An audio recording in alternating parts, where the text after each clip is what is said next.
How would you like a 15% discount to my daily email, the stack of stuff, the show notes, discounts to the conference, all of that? All you need to do is text the word show to 33777. You'll get the annual subscription with a 15% discount to my daily email. You'll get the stack of stuff, the links to the show notes, discounts to the conference, and so much more. All you have to do is text the word show, SHOW, to 33777. Text show to 33777.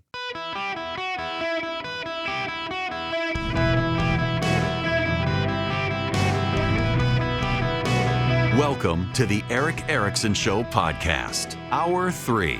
Howdy, welcome. It's Eric Erickson here across the nation, broadcasting to you from, well, my broadcast office in Middle Georgia. I'm going to be doing an event with Scott Jennings tonight here in Macon, Georgia, where I live, and I was in New York last week. I'm going to be up. Those of you in Ohio listening, I'm going to be up with you next week. I'm going to do an event in Columbus, Ohio, next Friday night. Going to broadcast from my affiliate WHIO in Dayton, Ohio next Friday.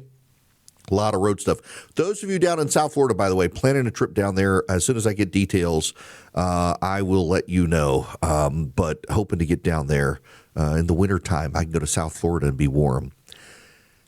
I want to talk to you about this Gallup polling on socialism and capitalism. And I want to step back first and talk about populism.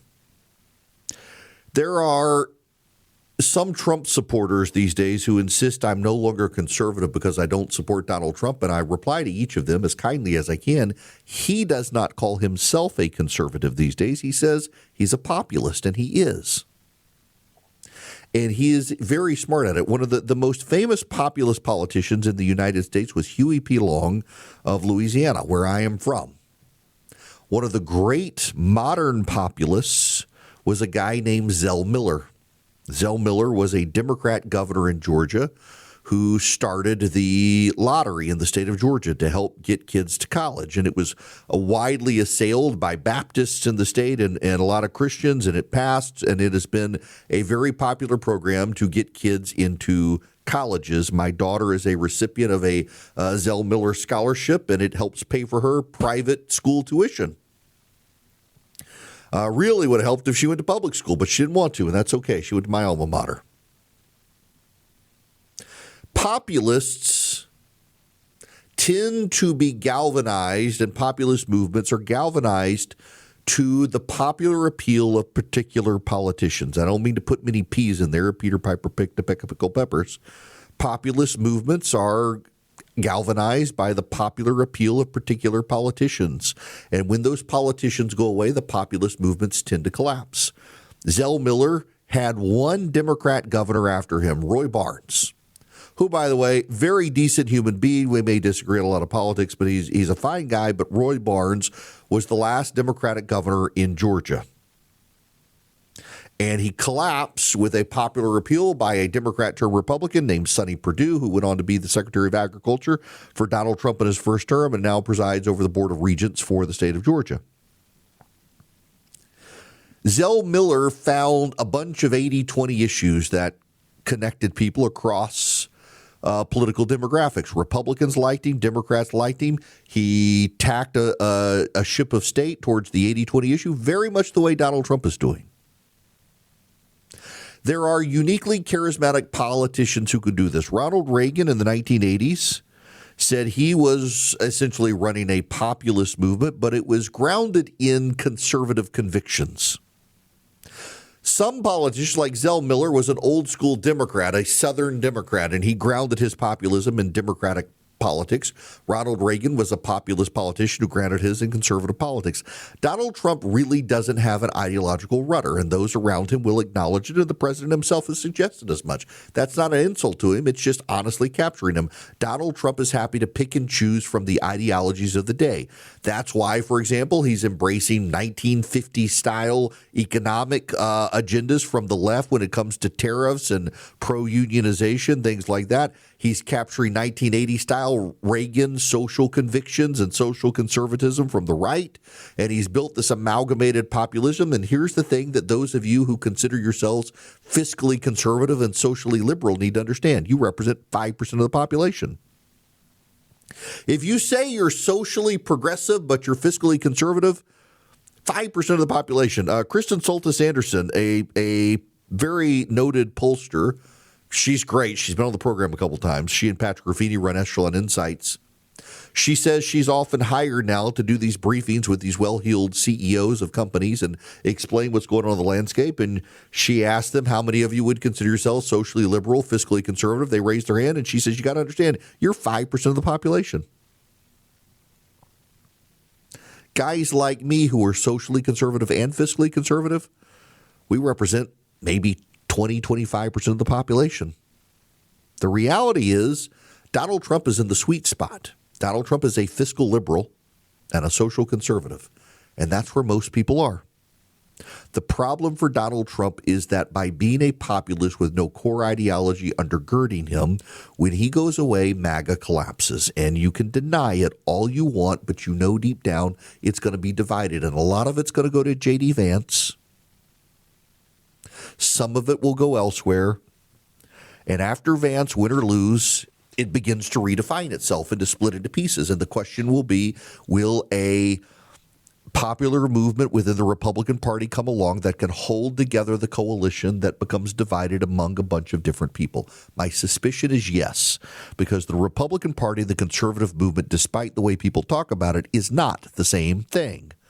I am a Christian first. I am a conservative. I don't know what the hell the Republican Party stands for anymore other than what Donald Trump says. I was once an elected Republican. I never understood the Republican position on trash collection other than pick it up and maybe privatize it. It was more a conservative position than a Republican position. I put God first, my family second, the country third, my convictions after that. I'm an American. I'm proudly an American. I think we are the greatest country on the planet, not because I'm an American, but because I've been to most of the other ones, and we're better than all of them. One of the things that sets this country apart is the free market, but both parties have done a very bad job of stewarding the free market. Both parties have decided to pick winners and losers. It's one of my concerns with the tariffs. Americans' positive image of capitalism, according to Gallup, has eroded over the past decade. Just 54%, I'm reading from Bloomberg, just 54% of U.S. adults view capitalism positively, down from 60% in 2021, and the lowest since Gallup began asking the question in 2010. While overall support for socialism remains mostly stable at 39%, the partisan divide has grown, especially among Democrats. 2/3 of Democrats view socialism favorably. Gallup analyst Jeff Jones says Donald Trump's first election in 2016 was an inflection point. I think it's Trump and Bernie Sanders and maybe populism more generally. Certainly in the Democratic Party, some of the socialist ideas have become almost mainstream. Generational change is a key driver. Those who came of age after the Cold War never absorbed the same negative messaging about socialism as older Americans. Among Republicans, younger voters remain skeptical, but they're not nearly as negative towards it as older Republicans. Trump campaigned against socialism in 2024, declaring America will never be a socialist country.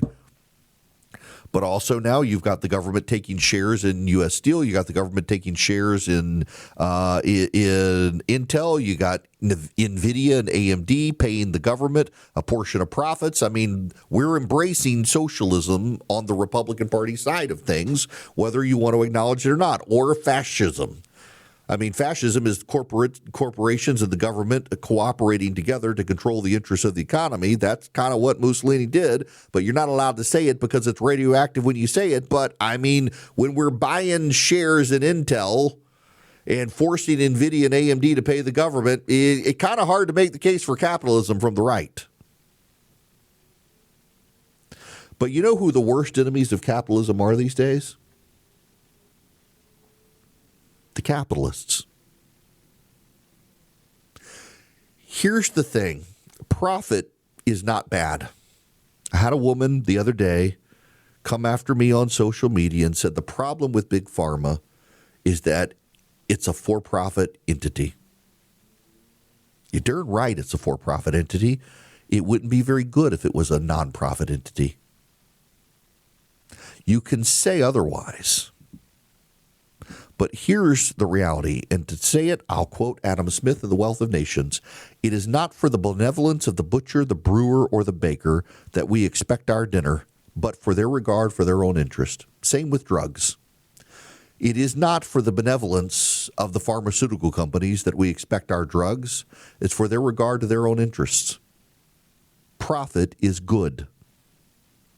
I have a friend of mine who's gotten very wealthy, and he's always been on the right.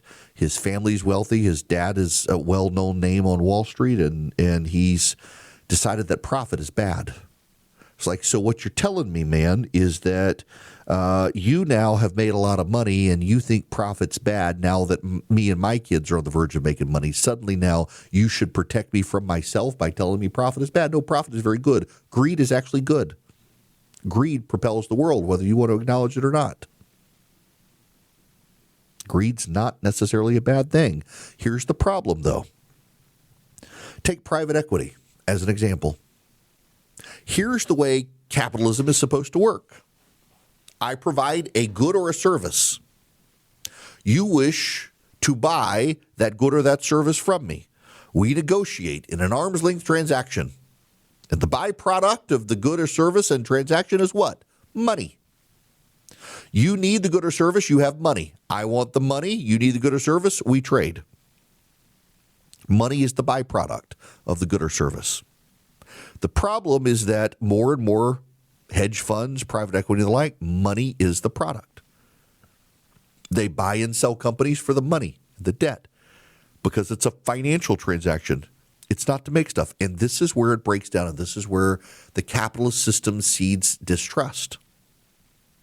When you can buy, for example, the Instapot maker and then load it up with debt so that you and your shareholders get wealthy and the rest of us lose a great product, or the product is devalued, degraded, and manufactured stuff, that's people look at that and they're like, this sucks.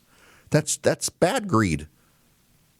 You're leveraging it so you and a handful of people can make money. You are in this to make money, not to make a good or service that then provides money. And it's real hard for people to look at that and think it's good. And I'm sorry, like I'm speaking out of turn here a little bit, but you know, the KitchenAid kitchen mixer is the gold standard for kitchen mixers. And I don't know what happened. But all I can tell you is that at some point in the last couple of years, the quality of the product has degraded. And I don't know, but I hear that some of the parts that used to be metal are now plastic. It makes it cheaper. And you get your KitchenAid mixer now, and it's not as good. And in fact, America's Test Kitchen, Cooks Illustrated, which is a great magazine, America's Test Kitchen, for the first time in forever, is suggesting a different mixer, an Ankerstrom, which I have made in Sweden, as their preferred mixer because you can't use the KitchenAid mixer now on high speed without burning up the motor. You get a cheaper product that lasts as long. People look at this stuff, they're like, how is this benefiting me? And so people start to think maybe socialism is better.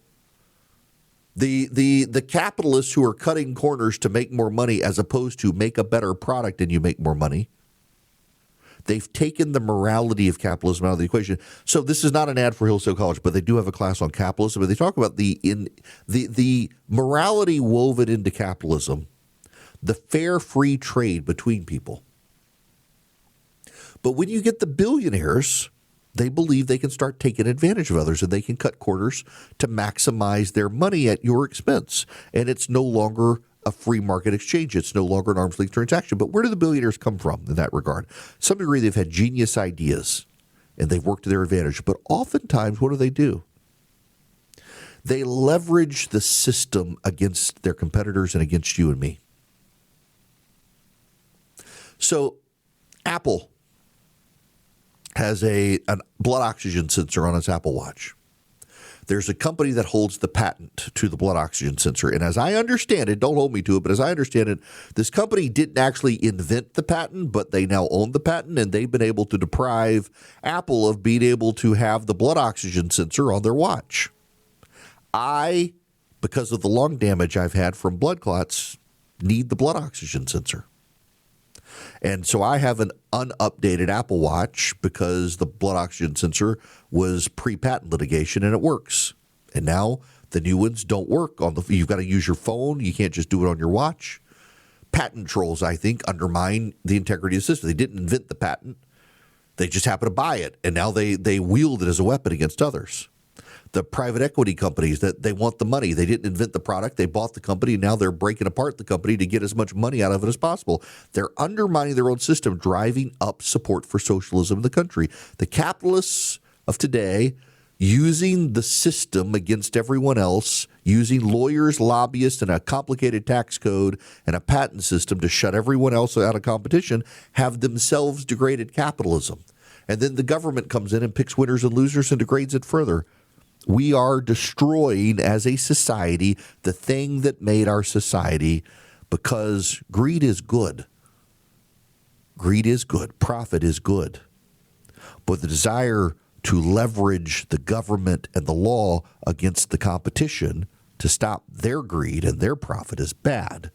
And we got to get back to that and stop the government and using regulations to help winners and hurt losers, because otherwise we're going to get socialism, and that's going to be bad for all of us. Can we talk about quality for just a minute? Because I can tell you, as I'm updating some furniture in my house that's lasted a very long time, it pains me to see all the cheapy disposable furniture where you're buying cheap stuff that you replace more often. You're actually losing money.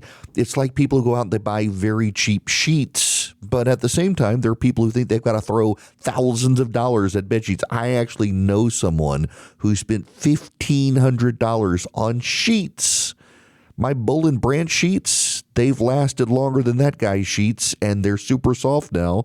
They're not the highest thread count, no, but they're organic cotton, and they're long-lasting, and they get softer over time. Feel the difference an extraordinary night's sleep makes with Bull and Branch. Get 15% off plus free shipping on your first set of sheets at bullandbranch.com/Eric. That's Bull and Branch, BOLLAND, branch.com/Eric, ERICK. Save 15%, unlock free shipping, exclusions apply. All right, those of you on the phones, be patient with me because I ran long in the last segment, so I'm going to get yelled at by Charlie for going long, but that means that if I were to take your call, you'd have about 30 seconds. So I want to take your calls when we come back. But also, I've gotten asked a lot of questions about the raid on the Hyundai facility in South Georgia. It made national news. It was in the Wall Street Journal. And I said last week that it was a bad look given the negotiations with South Korea. And a lot of people took that to mean I was saying we shouldn't arrest the illegal immigrants. No, I'm just saying that in the middle of negotiating with South Korea's president this trade deal, rounding up and arresting a bunch of the South Koreans while going through the negotiations probably wasn't a good look. But I don't care about the illegal aliens getting rounded up. In fact, Charlie took off last week, went to the beach, and said they were driving past as the raid was happening. There were ICE agents all over. This place runs along the interstate, and there were people in handcuffs all over the place. The problem is twofold. How did that many South Korean illegal immigrants get into this country? Why were they allowed there in the first place? And the H-1B visa abuses that no one seems to want to talk about, but we all know are happening. We'll get into it when we come back. First, I got to tell you about Vision Computers. I talked to a guy the other day who attested to the fact that he has moved his managed IT division and that it actually has kept him up longer. His employees have loved having someone to talk to. So with a managed IT system, that is, you don't have an IT guy in staff because you can't afford the $80,000, $90,000, $100,000 salary. So you use a company, and when your employees have a problem, typically they email a ticket or they do some sort of web chat or AI chat. With Vision Computers, you don't do that. You actually pick up the phone and you call a phone number. And in 15 seconds or less, someone answers and you talk to them and say, I have a problem. Why? Because oftentimes you don't know enough to even be able to explain in your IT ticket what's going on. But you talk to someone, they can help you. So you have better uptime. Your employees have a sigh of relief that it's that easy for them to be able to get someone on the phone to help them. They're actually talking to a live human being. And Vision might be able to save you some money. Call them at 404-COMPUTE. Any one of you nationwide can take advantage of this. 404-COMPUTE or visioncomputers.com. Call them today. In business, they say you can have better, cheaper, or faster, but you can only pick two. What if you could have all three at the same time? That's exactly what Cohere, Thomson Reuters, and Specialized Bikes have since they've upgraded to the next generation of the cloud. Oracle Cloud Infrastructure. OCI is the blazing fast platform for your infrastructure, database, application development, and AI needs, where you can run any workload in a high availability, consistently high performance environment and spend less than you would with other clouds. How's it faster? OCI's block storage gives you more operations per second. Cheaper? OCI costs up to 50% less for compute, 70% less for storage, and 80% less for networking. Better? In test after test, OCI customers report lower latency and higher bandwidth versus other clouds. This is the cloud built for AI and for all your biggest workloads. Right now, with zero commitment, try OCI for free. Head to oracle.com/Erickson, Erickson. That's oracle.com/Erickson. Howdy, welcome. It's Eric Erickson here, 877-973-7425. Let me go to the phones. David in Jacksonville, Florida. Welcome to the show, sir. How are you? I'm doing well. I think you hit upon something about the Lisa Cook situation I think Jerome Powell should have taken care of. You know, she filled out 3 separate Fannie Mae forms, 1003, which is called the Universal Residential Loan Application. And on 2 places on that form, she had the opportunity in one place it says, is this, my primary source of residence? And you check that box or whatever. And then at the very bottom of the form, you signed that everything that you said is above and correct. So if they've got copies of those forms without any further adjudication, and you said that the appearance of conflict of interest is the same in the federal law as conflict of interest itself, but she's really above all that. And the fact that it appears that she's not, without any further legalities or adjudication, I think Jeremy Powell should at least say, you need to take a leave of absence or not seat her. So, go with that. David, I'm glad you said that. So a couple of points here. First of all, so the left has used the appearance of impropriety standard. And if they would have used that for the Supreme Court, I think it applies to the Federal Reserve. And I do think that people are going to start losing faith in a system where you have people who appear to have engaged in mortgage fraud in charge of the banks. But she can only be fired for cause. Here's the thing on Jerome Powell. First of all, they wouldn't know. It was the Trump administration that could look at the mortgage records and see the problem. There's no way for the Federal Reserve to have known. But once it became clear, I have a suspicion she's the first black female on the Federal Reserve Board.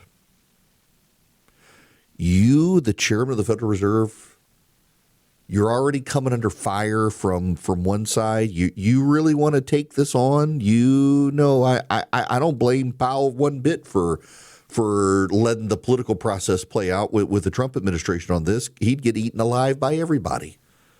He's doing what he can to save himself, whether he deserves it or not. But, I mean, if I were in his shoes, I'm just telling you, if I were in his shoes, I would go to her privately and suggest she's got a problem. But publicly push her out. One, he can't do it. The Federal Reserve chairman can't do it. So why take a bullet trying to do it when he doesn't even have the power to force her out? I totally get the point. I really do. And he should have gone to her privately and said, this is about the institution. But let's also be true. Lisa Cook, she's not going to go anywhere. She thinks she's done nothing wrong. She thinks everybody else is. I mean, this is literally the defense I've seen from reporters at Atlantic and elsewhere. It's like everybody does this. Y'all, I'm sorry. I promise, cross my heart, hope to die, stick a needle in my eye. I promise I have never engaged in mortgage fraud, claiming multiple places my primary residence. I have one home. I do not have the money people think I have, and I'm just flabbergasted the people who have the money to be able to have 2 different houses claiming the primary residence for both of them. I do not live in that world. I don't live that life. I absolutely want to fly private. Can't afford to. Not there. But my gosh, having 2 separate houses, you take the mortgages out within 2 weeks of each other, and both of them are your primary residence? No, that doesn't make sense. And to the reporters who say, well, all these people close to Trump have done it. Oh, okay. So prosecute them too. Why are we making excuses saying everybody does it? Prosecute them. If everybody does it, prosecute them all, and people will stop doing it. That seems pretty clear to me. All right, Scott, you're going to be the last caller today. Welcome to the show, sir. How are you? It's for Scott. Yep. Oh, hi, Eric. I enjoy your show. Thank you. One of the things about the capitalism and socialism, people call it capitalism, but the way I understand it, we're living really majority corporatism, which is a form of socialism, where you make the group into rights or meant for a real individual and not a fake corporate individual. And it sort of slants the playing field in favor of the corporation. We still have a small tier of, sole proprietors that do little businesses, but it's a really thin tier, a big, huge, fat corporate tier, which, as I understand it, the country was started. So, Scott, I gotta. You're breaking up on me. I can't really understand what you're saying, but I get the general point is on corporatism versus capitalism. And you're absolutely right. I mean, we the government. I shouldn't say we. Our national government is picking winners and losers, and as corporations get big, they are deemed too big to fail, and they are protected. And so there's something embedded within the free market system. And by the way, I actually like free market. Capitalism is actually, Karl Marx, I think, came up with the term. I like the phrase free market. And we don't have a free market. We have the government increasing its control, and the Republicans are just as guilty as the Democrats. What we have in a free market is the idea of the creative destruction of the marketplace. The creative destruction of the marketplace means that when someone comes along and has a better idea, they can raise their better idea, cause the competitor to go bankrupt because their idea is better. And then people can pick apart the old guy who went bankrupt, and then a new guy can come along, and the guy who caused the old guy to go bankrupt, they can go out of business when somebody with a better idea comes along. Instead, what we have is a system that when companies get big, they're protected by the government, lobbyists, the patent and copyright system, and the rest of it. They protect the people who've already won. So you can't have new winners. I do think, to echo Gordon Gekko, I think greed is good. People wanting to make money over time come up with ideas they think can sell, but the genesis of all of it is they have an idea. Not an idea to make money. They have an idea for a product or service they think would work in the marketplace. And unfortunately, we litigate a lot of those people out of business, so they can't start up. So Anthropic has Perplexity. Anthropic is an AI company. And it just agreed to pay to authors over $1 billion for having trained its AI on copyrighted works without permission. It just decided on its own, you know what? $1 billion, that's what we're going to give you. Well, you know what? That sets a barrier to entry, not to the old guys, because OpenAI, Apple, Microsoft, Meta, Google, they've got billions and billions of dollars. I mean, it's barely going to cost them anything to have to do what Anthropic has done. But if a new company comes along with a large language model that's been trained on copyrighted materials, well, its barrier to entry now is a minimum of like $1.1 billion to pay authors. The big guys with a lot of money are creating barriers to entry that the government allows, lawyers and litigation allow, and regulations allow, and that's not a free market. Don't want anarchy, but I do want the little guy to be able to come big. And we have a system now that is corporatist, that protects existing corporations and causes, through regulation and law, barriers to entry for new businesses, which is problematic. Now, I want to switch here at the end and talk about this Hyundai plant. I think it was a bad look yesterday, and I stand by my remark that it was badly misinterpreted by a lot of people who want to round up every legal immigrant and throw them out. I stand by my remark. It was a bad look to arrest all of these South Koreans at this plant just as we're negotiating a deal with South Korea shortly after the South Korean president has come to the country. That's not to defend the illegal aliens working there, though. 475 illegal immigrants immigrants. By the way, I would note that Fox News says illegal migrants. No, it's illegal immigrants. 475 during a major arrest at this facility.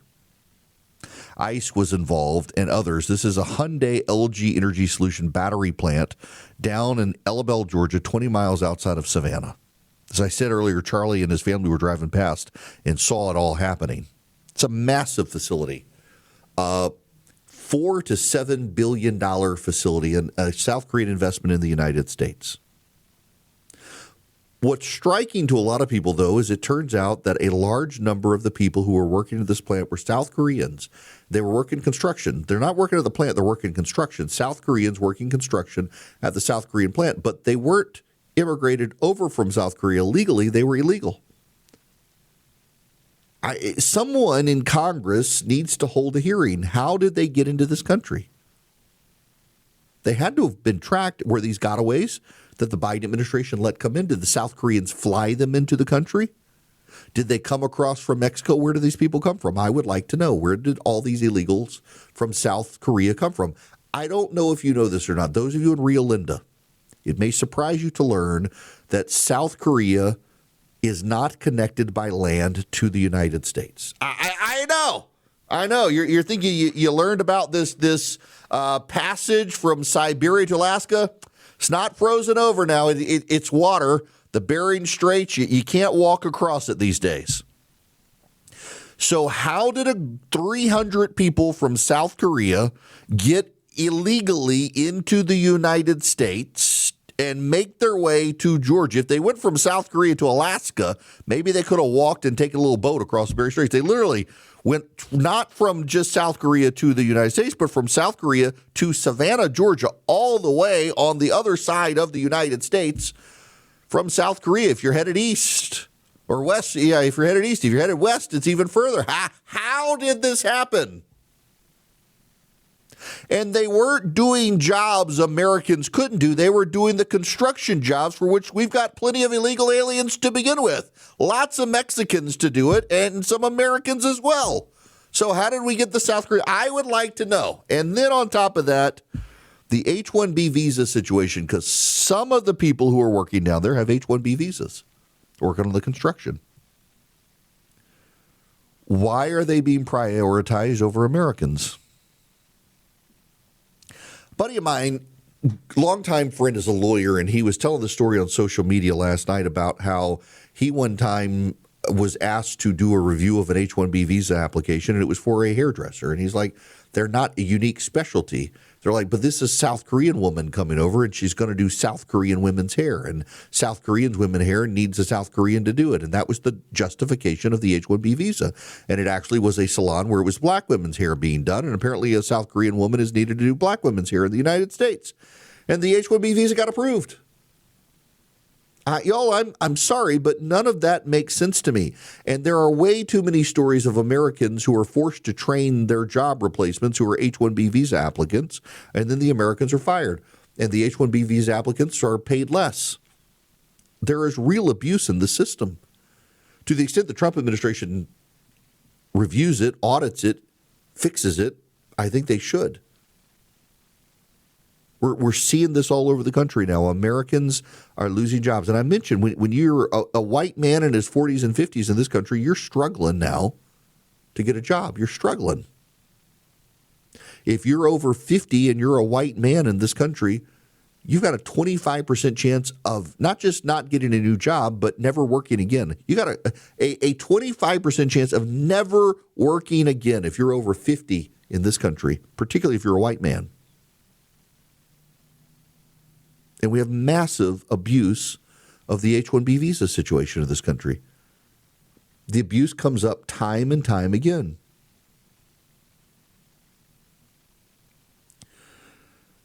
I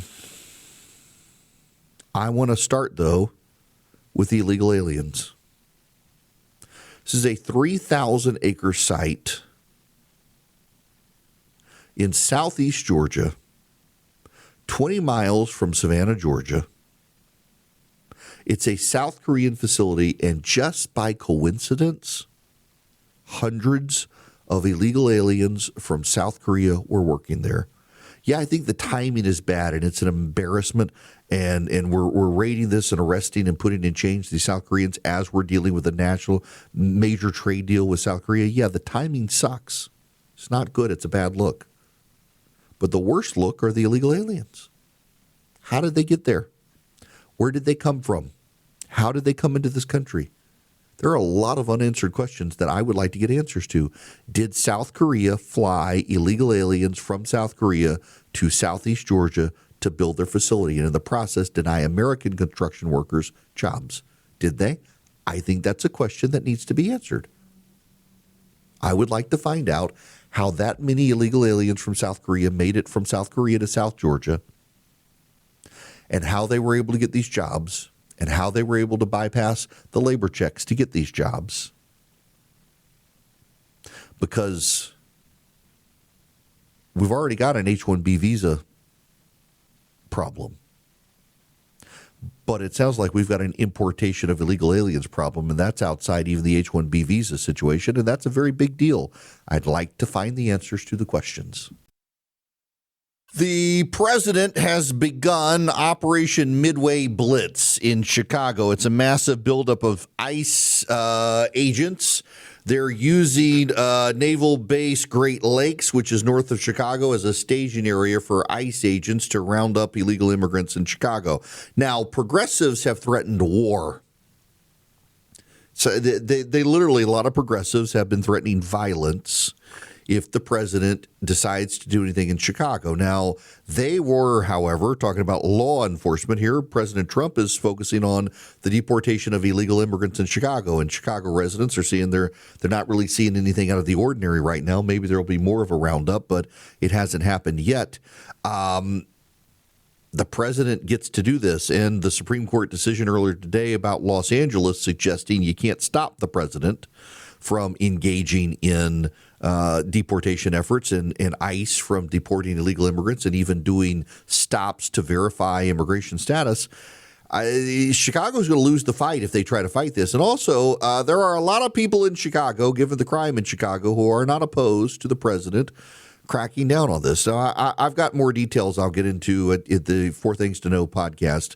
I started the show criticizing a lot of podcasts for dealing with live breaking news. They can't cover it. And here at the end, let me just tell you that I have started this Four Things to Know podcast. There are 4 stories that have happened at the end of the show. Literally in the last 30 minutes, every single one of these stories has really come to fruition.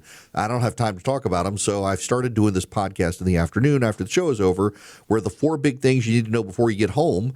And if you want to subscribe to it, you can do so. Your favorite podcast app, 4 Things to Know this afternoon, or also just text Eric, E-R-I-C-K, to 33777, and I'll send you links to the show podcast, to the 4 Things to Know this afternoon podcast, the live stream, the show notes, everything you need to stay on top of all of it and connect with the show.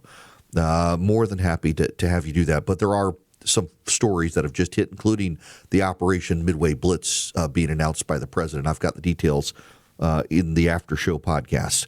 Right now, I got to tell you about Old Glory Bank because they'd love to be your bank. They're my bank. And right now, Old Glory Bank is giving away free homeschool curriculum. OldGloryBank.com/smart is the link to go to if you want to educate your kids on finances. If you want a bank that defends you and your freedom to bank, Old Glory Bank is your bank to use.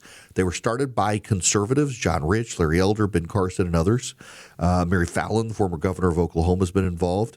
They're one of the fastest growing banks in the country, and they are a pro-freedom bank. They are a bank by conservatives for conservatives, and I use them. I have a checking account and a savings account with Old Glory Bank. They've got competitive interest rates. They do mortgages. They do car loans. They do CDs. You name it. OldGloryBank.com/Eric, E-R-I-C-K, is where you can go sign up and get a bank account with Old Glory Bank. OldGloryBank.com/Eric. They're great people. They're a fantastic bank. I noticed those of you out on Freedom 96.9 Oklahoma City. They're an advertiser on your station as well. Great people, great bank. They're my bank, OldGloryBank.com/Eric. Member FDIC, equal housing lender. Terms and conditions apply. Talk to you guys tomorrow.